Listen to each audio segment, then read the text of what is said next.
ന്യായാമോദവലാവകുണ്ടനവതീം തേജോമയീം നൈഷ്ഠികീം സ്നിഗ്ധാപാംഗവിലോകിനീം ഭഗവതീം മന്ദസ്മിതശ്രീമുഖീം വാത്സല്യാമൃതവർഷിണീ സുമധുരം സങ്കീർത്തനാലാപിനീം ശ്യാമാംഗീം മധുസിക്തസൂക്തിം അമൃതാനന്ദാത്മികാം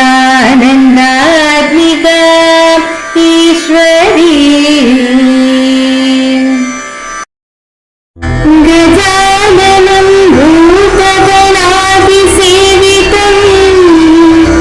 കവിത്തജംബൂഫലസാരഭക്ഷിതം ഉമാസുതം ശോകവിനാശകാരണം നമാമി വിഘ്നേശ്വര പാദപങ്കജം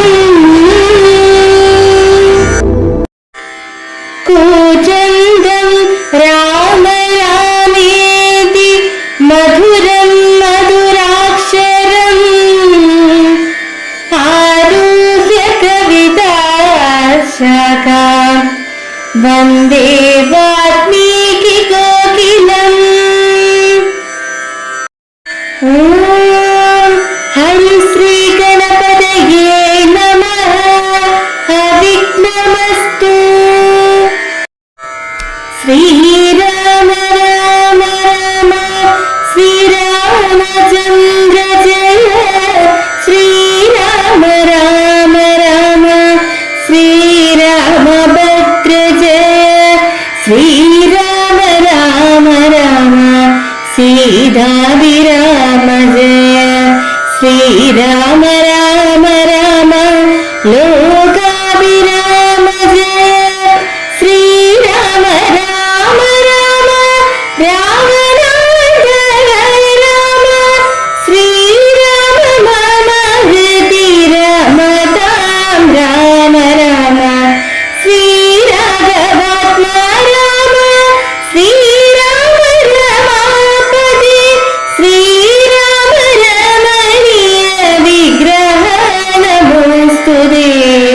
ശ്രീരാമ രമണീയ വിഗ്രഹ നമോസ്തുതേ. നാരായണായ നമോ നാരായണായ നമോ നാരായണായ നമോ നാരായണായ നമ. നാരായണായ നമോ നാരായണായ നമോ നാരായണായ നമോ നാരായണായ നമ. ശ്രീരാമനാമം പാടി വന്ന പൈങ്കിളിപ്പെണ്ണേ ശ്രീരാമചരിതം നീ ചൊല്ലിടുമടിയാതെ. ശാരിക പൈതൽ താനും വന്ദിച്ചു വന്യന്മാരെ ശ്രീരാമസ്മൃതിയോടെ പറഞ്ഞു തുടങ്ങിന. രാവണഭഗിനിയും രോദനം ചെയ്തു പിന്നെ രാവണനോടു പറഞ്ഞിടുവാൻ നടകൊണ്ടാൾ. സാക്ഷാലജ്ഞന ശൈലം പോലെ ശൂർപ്പണകയും രാക്ഷസരാജൻ മുന്നിൽ വീണുടൻ മുറയിട്ടാൾ. എന്തിനു വത്സേ ചൊല്ലിയിടെന്നുടെ പരമാർത്ഥം ബന്ധമുണ്ടായതെന്തു വൈരൂപം വന്നിടുവാൻ.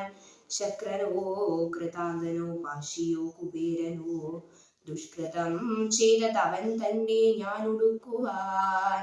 വ്യക്തം മനുഷ്യനല്ല രാമനെന്നതു നൂനം ഭക്തവത്സലനായ ഭഗവാൻ പത്മേശ്വരൻ.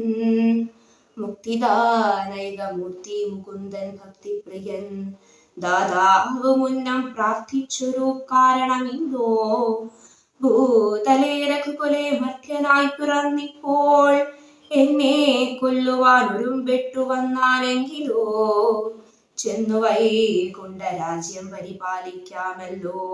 അല്ലെങ്കിലെന്നും വാഴാം രാക്ഷസ രാജ്യം എന്നാൽ അല്ലലില്ലൊന്നും കൊണ്ടു മനസ്സി നിരൂപിച്ചാൽ കല്യാണപ്രദനായ രാമനോടേൽക്കുന്നതി നെല്ലാ ജാതിയും മടിക്കേണ്ട ഞാനൊന്നും കൊണ്ടും ഇതമാത്മനി ചിന്തിച്ചുറച്ചു രക്ഷോനാഥൻ തത്വജ്ഞാനത്തോടുകൂടി അത്യാനന്ദവും പൂണ്ടാൻ സാക്ഷാൽ ശ്രീനാരായണൻ രാമനെന്നറിഞ്ഞതാ രാക്ഷസ പ്രവരനും പൂർവവൃദ്ധാനന്ദമൂർത്ത. ഓം നമ ശിവായ. രഘുവംശ പരമ്പരയിലെ ചക്രവർത്തിയായിരുന്ന ദശരഥ മഹാരാജാവിന്റെ സംസ്കാര കർമ്മങ്ങൾ പ്രതിപാദിക്കുന്ന ഭാഗമാണ് ഇന്ന് നാം ശ്രവിച്ചത്. വനവാസം അനുഷ്ഠിക്കേണ്ടി വന്ന ശ്രീരാമചന്ദ്രനെ ഓർത്ത് ദുഃഖിതനായ ദശരഥ മഹാരാജാവ് ഇഹലോകവാസം വെടിയുന്നു.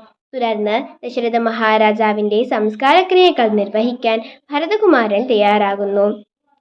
വസിഷ്ഠ മഹർഷിയുടെ നിർദ്ദേശപ്രകാരം എണ്ണത്തോണിയിൽ നിന്നും മഹാരാജാവിന്റെ ഭൗതിക ശരീരത്തെ പുറത്തെടുത്ത് യഥാവിധി അന്ത്യകർമ്മങ്ങൾ നിർവഹിക്കുന്നു. സംസ്കാര കർമ്മത്തിനു ശേഷം താൻ രാമന്റെ പ്രതിനിധിയായി മാത്രമേ അയോധ്യ ഭരിക്കൂ എന്ന് പ്രഖ്യാപിച്ച ഭരതൻ ജനസമ്മതത്തോടെ കോസല രാജ്യത്തിന്റെയും അയോധ്യയുടെയും രാജാവായി. ജ്യേഷ്ഠനെ ഏറെ ബഹുമാനിക്കുന്ന ഭരതൻ അയോധ്യയിലെ സിംഹാസനത്തിൽ രാമന്റെ പാദുകങ്ങൾ പ്രതീകമായി വെച്ചുകൊണ്ട് സിംഹാസനത്തിൽ ഇരിക്കുകയോ കിരീടം വയ്ക്കുകയോ ചെയ്യാതെ ഭരണകാര്യങ്ങൾ നിർവഹിച്ചു. നമ്മുടെ മഹത്തായ സാംസ്കാരിക പാരമ്പര്യത്തെ പിന്തുടരുന്ന ഒരു യഥാർത്ഥ പൗരനെയാണ് നാം ഭരതകുമാരനിൽ കാണുന്നത്.